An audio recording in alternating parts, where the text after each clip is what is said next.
우리 한번 인사하겠습니다. 하나님의 사람입니다. 모든 성경은 하나님의 감동으로 쓰여졌다고 디모데후서 3장 16절에 말씀하고 있습니다. 그 말씀이 우리에게 두 가지를 주고 있는데, 디모데후서 3장 15절에 보면 우리에게 구원에 이르는 지혜를 주신다 말씀했습니다. 여러분, 구원에 이르는 지혜는 하나님 말씀 앞에 있습니다. 두 번째는 디모데후서 3장 17절에 보면 우리를 하나님의 사람으로 온전하게 이루는데 이 하나님의 말씀이 있다고 말씀해 주고 있습니다. 우리는 구원 얻고 하나님의 사람으로 세워지기 위해서는 하나님의 말씀이 절대적으로 필요한 것입니다. 그래서 하나님의 감동으로 된 이 성경은 우리를 교훈하고 책망하고 바르게 하고 의로 교육하기에 유익하니라 말씀해 주고 있습니다. 다시 말하면 하나님의 사람으로 세워주는 것입니다. 여러분, 교회에 나와서 하나님께 예배를 드리고 있습니다. 또 각 부서에서 헌신하고 봉사하고 있습니다. 여러분, 하나님의 사람으로 하라는 것입니다. 하나님의 사람을 세우는 것이 여러분 성경에서 말씀하고 있는 그 목적인 것입니다. 하나님의 사람으로 만들어 가는 것입니다. 오늘 예수 믿는 사람들에게 가장 최고의 이상적으로 기대하는 것은 뭐냐면 한 사람 한 사람이 하나님의 사람이 되는 것입니다. 오직 너 하나님의 사람아라고 오늘 11절 말씀에 보면 말씀해 주고 있습니다. 오늘 본문 11절 말씀, 오직 너 하나님의 사람아 이것들을 피하며, 그렇게 말씀하고 있습니다. 하나님의 사람이라는 호칭을 받는 것보다 더 우리를 설레게 하는 일은 없습니다. 하나님께 속한 사람, 하나님께 사로잡혀 있는 사람을 이야기합니다. 우리가 주님 앞에 어떤 사람이냐가 너무 중요합니다. 내가 어떤 일을 하고 있느냐 doing보다는 내 존재가 being, 어떤 사람인가가 더 중요한 것을 아셔야 합니다. 마태복음 7장 22절 이하에 읽어보면 많은 사람들이 주님을 부르고 또 주의 이름으로 귀한 사역들, 역할들을 했다고 이야기해 주고 있습니다. 저는 주님의 이름으로 선지자 노릇했고 주님의 이름으로 귀신을 쫓아냈고 주님의 이름으로 권능을 행했다고 말씀하고 있습니다. 그때 우리 주님께서 말씀하기를 내가 도무지 너희를 알지 못하겠노라 라고 하면서 불법을 행하는 자라고 했습니다. 여러분, 주님의 이름으로 불법을 행하는 자가 있다는 것을 아셔야 됩니다. 주여 주여 하는 자가 많을 것이고 주의 이름으로 선지자 노릇하며 주의 이름으로 귀신을 쫓고 주의 이름으로 권능을 행하고 주의 이름으로 수많은 일을 한다 할지라도 우리 주님이 알지 못한다고 합니다. 하나님의 사람이 아닌 사람이 하나님의 일을 한 것입니다. 우리 주님은 불법을 행하는 자라 나에게서 떠나가라고 말씀하고 있습니다. 어떤 일을 하느냐보다 더 중요한 건 내가 어떤 사람이냐가 중요한 것입니다. 그렇기 때문에 우리 예수 믿는 사람들이 가장 궁극적으로 소망할 것은 나는 하나님의 사람이야. 여러분, 그런 말을 들어야 합니다. 오늘 함께 예배하는 모든 사람들이 하나님의 사람인 것을 믿습니다. 하나님의 사람으로 세워지는 것입니다. 모세의 삶을 보면 하나님을 바라보며 몸부림치면서 살았던 생애가 모세의 삶이었습니다. 40년 동안 광야에서 훈련을 받았고 40년 동안 이스라엘 백성들을 광야에서 인도했던 사람입니다. 이제 그의 연수가 다 돼서 마지막 죽기 전에 이스라엘 백성들을 축복할 때 성경은 이렇게 기록하고 있습니다. 신명기 33장 1절에 보면 하나님의 사람 모세가 죽기 전에 이스라엘 자손을 위하여 축복함이 이러하니라. 모세를 가리켜서 우리의 지도자라고 표현하지 않았습니다. 우리의 왕 같은 모세라고 말하지 않았습니다. 그를 가리켜서 하나님 사람 모세라고 기록하고 있습니다. 여러분, 우리를 어떻게 기억되기를 원하십니까? 모세는 가장 영광스러운 칭호를 받은 것입니다. 과연 하나님의 사람이었다는 것입니다. 베냐민 지파에 기스라는 사람이 있었고, 이 기스가 암나귀를 잃어버리게 됩니다.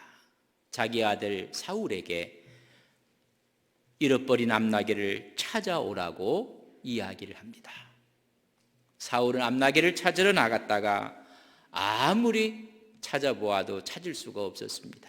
이제 우리 아버지가 암나귀 때문이 아니라 아들 나 때문에 걱정할 것이다. 이제 아버지께로 돌아가자고 했습니다. 함께 따라 나왔던 사환이 이야기를 합니다. 이 성읍에 한 사람이 있습니다. 그분을 찾아가서 물어보면 찾을 수가 있습니다 라고 했을 때, 여러분 사무엘상 9장 6절에 보면 그가 대답하여 이르되 내가 이제는, 그가 대답하되 보소 이 성읍에 하나님의 사람이 있는데, 여러분 누가 있다고요?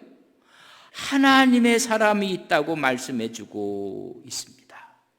그 사람을 사무엘입니다. 존경받는 사람이요, 그가 말하는 것들마다 하나님께 응한다고 말씀해 주고 있습니다. 여러분, 하나님의 사람을 만나면 문제가 해결이 되는 것입니다. 하나님의 사람을 만날 때 문제는 해결될 뿐만 아니라 그가 초대왕으로 되어지는 과정을 밟게 되고 그 길을 인도하는 사람이 사무엘이 됩니다. 여러분, 하나님의 사람을 만나면 문제는 해결되는 것입니다. 거기에 답이 있습니다. 창세기를 보면 소돔과 고모라가 멸망하는 과정이 창세기 18장에 기록되어 있습니다. 정치가가 없어서 멸망한 것도 아니요, 경제 전략가, 군사 전략가가 없어서 망한 것이 아니라 하나님의 사람이 없어서 소돔과 고모라는 멸망했습니다. 하나님의 사람이 없기 때문에 소돔과 고모라는 창세기 28장 보면 허무하게 멸망을 당하고 말았습니다. 하나님이 찾는 하나님의 사람 10명이 없었습니다. 역사가 어두워질 때 정말로 필요한 사람은 누구일까? 하나님의 사람입니다. 아합과 이세벨 시대에 수많은 우상으로 인해서 악을 짐으로 하나님께서 여러분 가뭄이 오고 어려움이 닥치게 되었습니다. 그때 한 여인이 마지막 음식을 만들고 이제 죽겠다고 나뭇가지를 줍고 있을 때 하나님의 사람을 만나게 됩니다.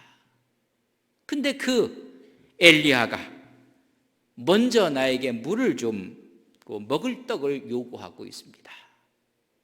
그 여인은 그 말씀에 순종하며 그대로 순종했을 때 엘리야는 이야기했습니다. 통에 가루가 떨어지지 않을 것이며 병에는 기름이 떨어지지 아니할 것이니라. 먼저 그렇게 하나님의 종을 섬겼을 때 말 그대로 통에는 가루가 떨어지지 않았고 병에는 기름이 마르지 않게 되었습니다. 하나님의 사람을 섬겼던 그 가정에 축복이 찾아온 게 아니라 어려운 문제가 또 생기게 되었습니다. 함께 먹고 죽으려고 했던 그 아들이 죽습니다. 그때 엘리야한테 이야기합니다. 내 아들이 죽었다. 엘리야는 가슴이 아픈 마음으로 그 죽은 아들을 안고 침상으로 올라갑니다. 다락 침상에 올라가서 죽은 아이 몸에 3번 엎드리고 기도를 합니다. 다시 살아나는 기적을 보게 됩니다. 이런 일련의 사건 후에 열왕기상 17장 24절에 보면 이 여인이 하는 말이 이렇게 합니다. 여인이 엘리야에게 이르되 내가 이제야 당신이 하나님의 사람인 것을, 하나님의 사람이시오, 당신 입에 있는 여호와의 말씀이 진실한 줄 아노라 하니라. 여러분, 하나님의 사람이 있으면 역사가 일어나는 것입니다.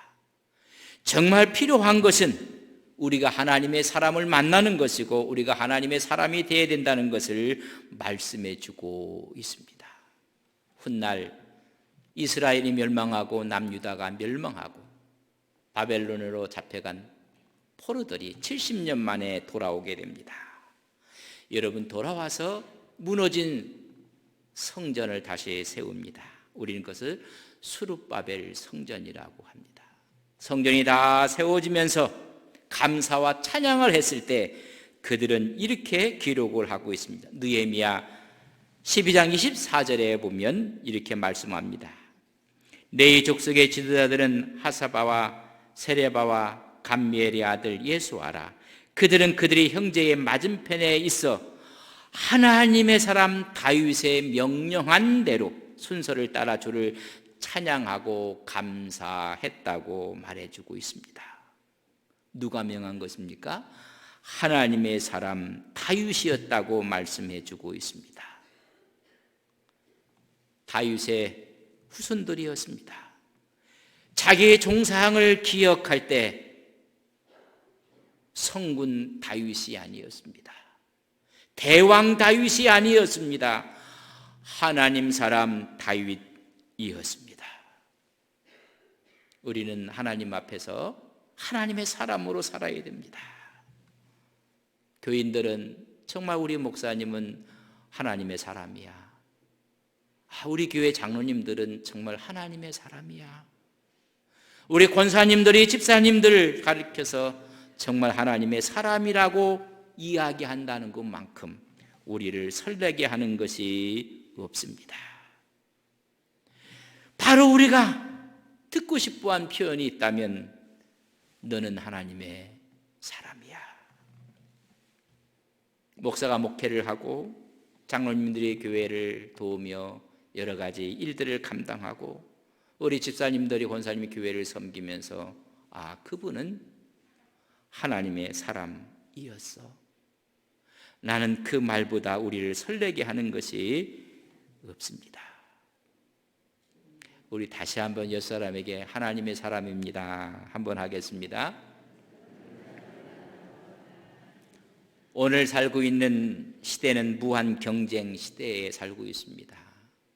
어려움이 있고 환난이 있고 지금 코로나19로 인해서 어려움도 많이 있습니다. 그뿐입니까? 수많은 유혹들이 우리 주위에는 널려 있습니다. 그러나 우리 주님은 이 세상 가운데서도, 이 어려운 현상 가운데서도 너는 하나님의 사람이 되라고 말씀해 주고 있는 것입니다. 하나님의 사람으로 살아가도록 말씀하고 명령하고 있습니다. 오늘 있는 본문의 말씀은 바울은 디모데에게 너는 하나님의 사람이야, 하나님의 사람으로서 지켜야 될 메시지를 지금 주고 있는 것입니다. 그 첫 번째가 피하라는 것입니다. 피하라는 것입니다. 11절 말씀에 보면 오직 너 하나님의 사람아 이것들을 피하고라고 이야기해 주고 있습니다. 이것들이 무엇인가? 지난주에 말씀과 경건에 대한 설교를 드렸습니다. 그거에 반하는 교만, 변론, 언쟁, 부하려는 욕심, 돈을 사랑하며 일만하게 뿌리라고 말씀했던 것처럼 다 그런 것들을 피하라고 말씀해 주고 있습니다. 오늘 디모데전서 6장 9절에 보면 부하려 하는 자들은 시험과 올무와 여러 가지 어리석은 해로운 욕심에 떨어지나니 곧 사람으로 파멸과 멸망에 빠지게 하려는 것이라. 여러분, 부하려는 물질의 욕심을 피하라는 것입니다. 20절에는 이렇게 말씀하고 있습니다. 디모데야, 망령되고 헛된 말과 거짓된 지식의 반론을 피함으로 내게 부탁한 것을 지키라. 여러분, 변론을 피하라고 이야기해 주고 있습니다. 망령되고 헛된 말을 피하라는 것입니다. 여러분, 변론이 있는 곳에는 지식을 자랑합니다. 그래서 토론이 일어납니다. 우리는 그것을 피하고 하나님 앞에서 내가 어떤 사람이 되어가고 있는가, 그 말씀 앞에 깨어지고 그 말씀 앞에 회개하고 그 말씀 앞에 고백해야 되는 것입니다. 이런 하나님의 사람은 첫째 피하는 것입니다. 유혹의 장소를 피해야 됩니다.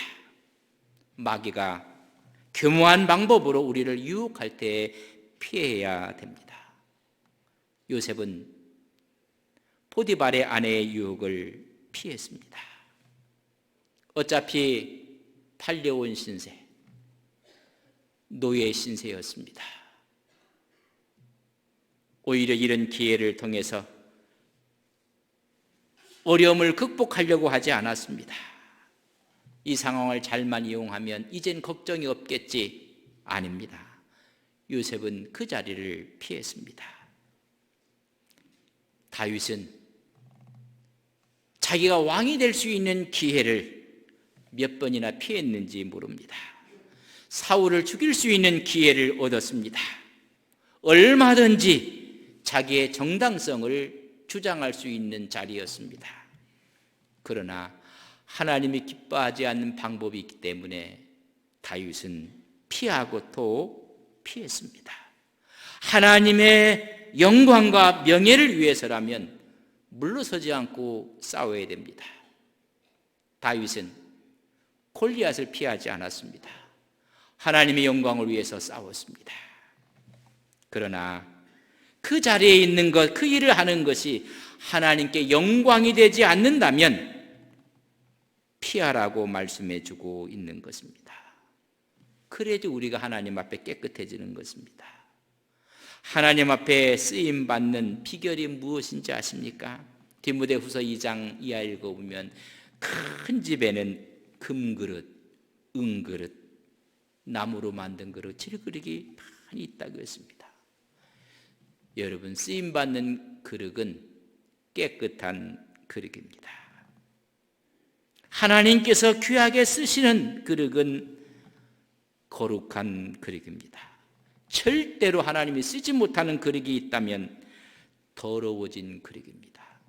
그렇기 때문에 피하라고 했습니다. 우리가 너무나 잘 알고 있는 시편 1편 1절을 보면 복 있는 사람은 어떤 사람인가? 다 피하는 사람입니다. 악인의 꾀를 따르지 아니하고 악인의 꾀를 피하는 것입니다. 죄인의 길에 서지 않습니다. 죄인의 길을 피하는 것입니다. 오만한 자리에 앉지 아니합니다. 오만한 자리를 피하는 것입니다. 바울은 디모데에게 거룩한 하나님의 사람에게 첫째, 하나님이 기뻐하신 것을 피하라고 말씀해 주고 있습니다. 두 번째는 따르라는 것입니다. 펠로 쫓으라는 것입니다. 피했으면 이제는 쫓아갈 것이 있습니다. 6장 11절 말씀해 보면 우리에게 쫓아갈 것이 있음을 이야기해 주고 있습니다.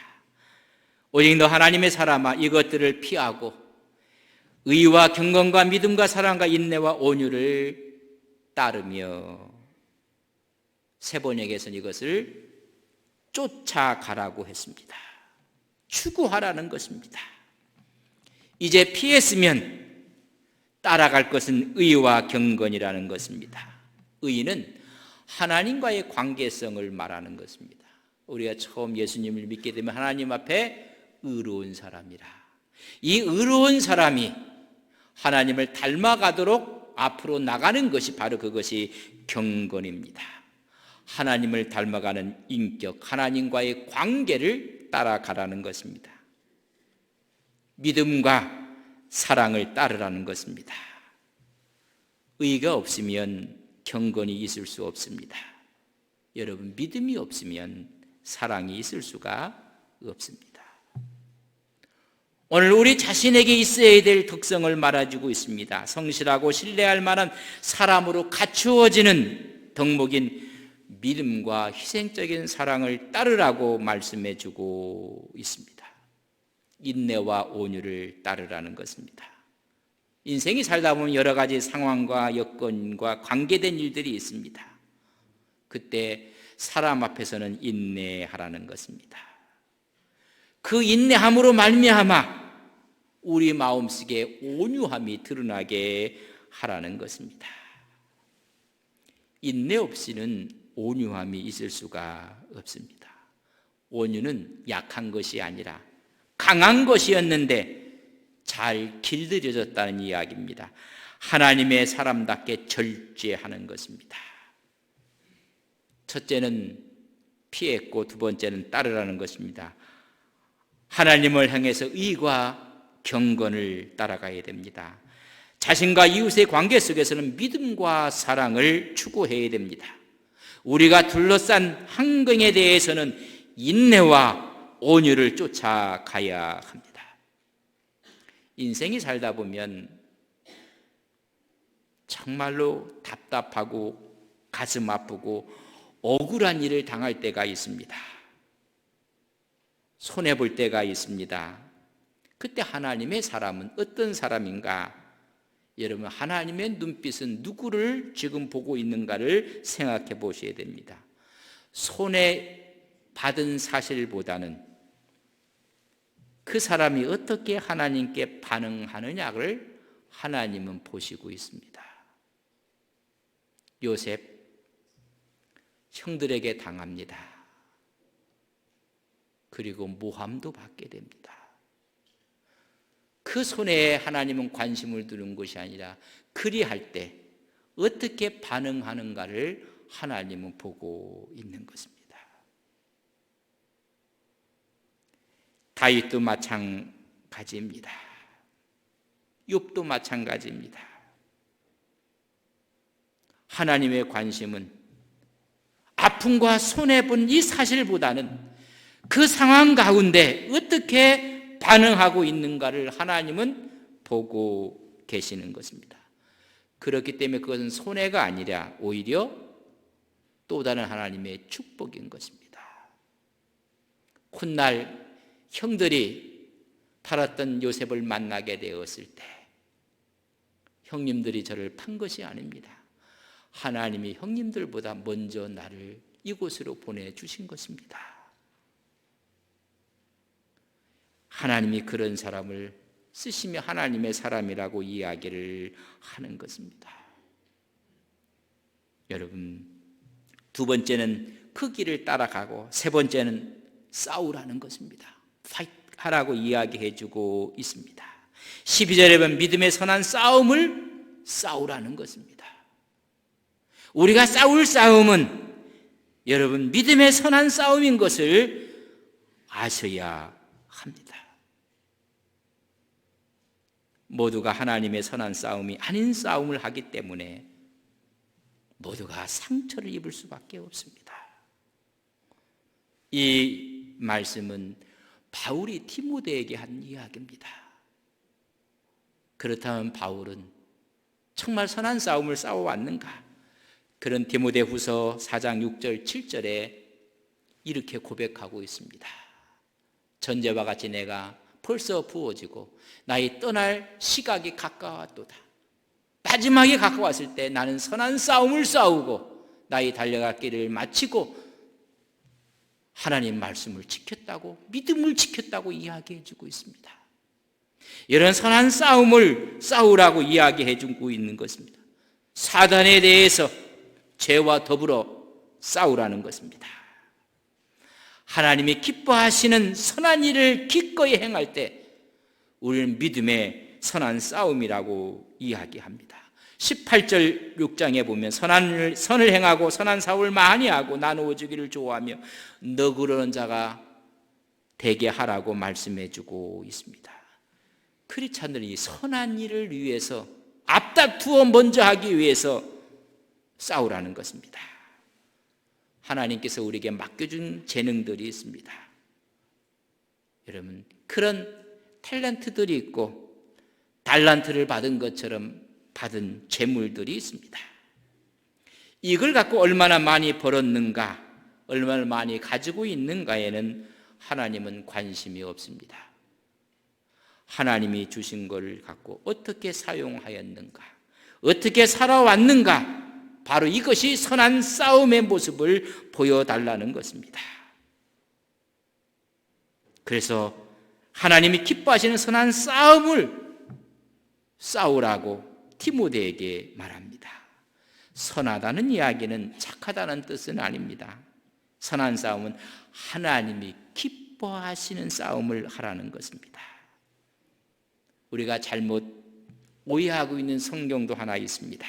로마서 8장 28절에 보면 우리가 알거니와 하나님을 사랑하는 자 곧 그 뜻대로 부르심을 입은 자들에게 모든 것이 합력하여 선을 이룬다는 건 다 좋게 이룬다는 것으로 통칭해서 해석을 합니다.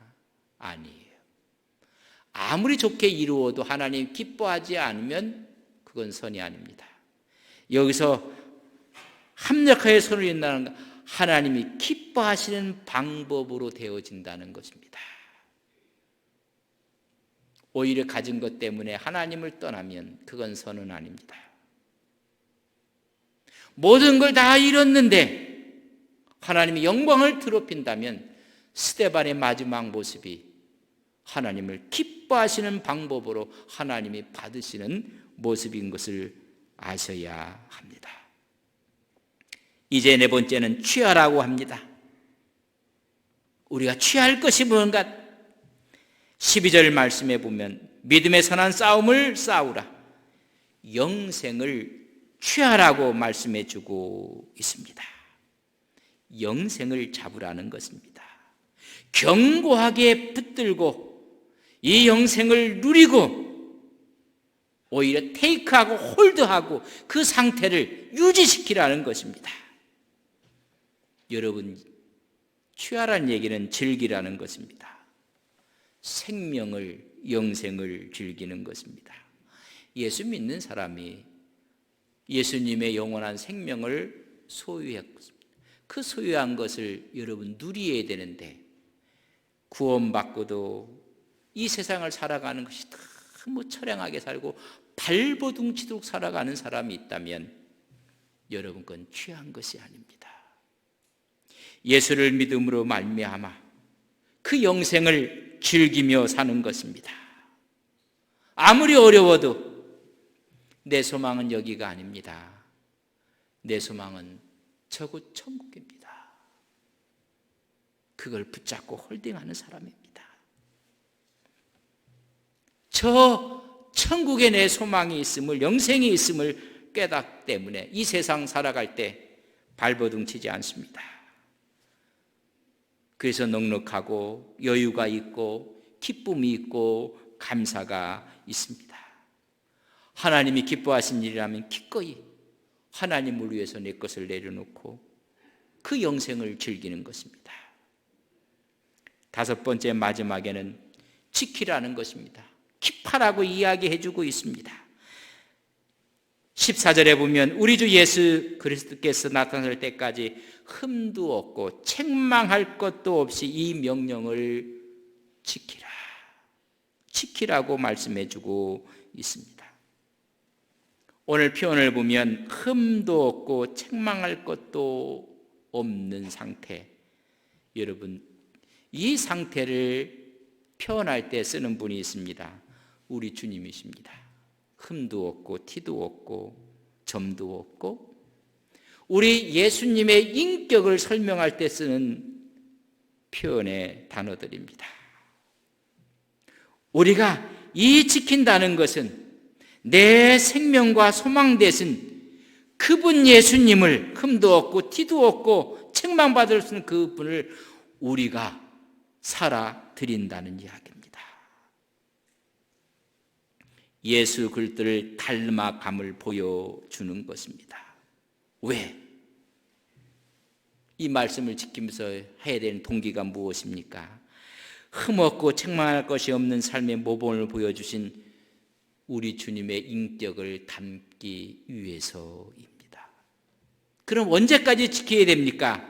주님 나타나실 때까지, 주님 재림하실 때까지 지키라는 것입니다. 하나님의 사람들은 하나님이 기뻐하지 않는 것을 피해야 됩니다. 의와 경건과 믿음과 사랑과 인내, 온유를 쫓아야 되고 따라야 합니다. 믿음의 선한 싸움을 싸우셔야 합니다. 영생을 취해서 그 영생의 기쁨을 누리는 것입니다.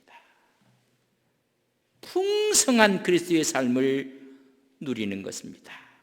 그리고 이 명령을 주님 재림할 때까지 흠도 없고 책망받을 것이 없도록 지켜나가시는 믿음의 종들이 되시기를 주님의 이름으로 간절히 바랍니다. 여러분 지금 이 시간 뭐에 집착하고 추구하고 있습니까? 돈을 사랑함이 일망의 뿌리라고 했습니다. 돈을 추구하면 돈의 포로가 된 것입니다. 그 사람은 돈의 사람입니다. 정욕의 포로가 되어 있으면 정욕의 사람입니다. 여러분은 자기 자존심에 집착하는 분들이 있습니다. 자기 자신의 포로가 된 사람들입니다. 자존심의 사람입니다. 어떤 사람은 명예에 집착하고 있습니다. 그 사람은 명예의 포로가 돼서 명예의 사람입니다. 하나님이 기뻐하지 않는 것들을 따르는 사람들이 마지막은 어땠는가? 21절에 이렇게 기록하고 있습니다. 이것을 따르는 사람들이라고 이야기했습니다. 이것을 따르는 사람들이 있어 믿음에서 벗어나느니라. 하나님의 사람이 되지 않고 세상의 것을 추구하고 따라서 세상의 사람이 되면 이것을 따르는 사람은 믿음에서 벗어나느니라. 믿음에서 벗어난 사람들이 주여 주님의 이름으로 이런 큰 역사를 이루었습니다. 이런 큰 능력을 행했습니다. 귀신도 쫓아냈습니다. 권능도 행했습니다. 큰 건물도 갖게 되었습니다. 우리 주님 말씀합니다. 도대체 모르겠다. 내가 너를 알지 못하겠노라. 불법을 행한 자라. 하나님의 사람이 하나님의 행세를 해서 불법을 행한 자라고 말씀해주고 있습니다. 우리가 하나님의 말씀과 영생에 사로잡혀 있으면 하나님의 포로가 돼서 하나님의 사람으로 하나님 앞에 서게 되는 것입니다. 먼 훗날 주님 앞에 섰을 때 그날 넌 하나님의 사람이야 라고 칭찬받는 믿음의 종들이 되시기를 주님의 이름으로 간절히 바랍니다. 그 자리에 다 일어서시겠습니다.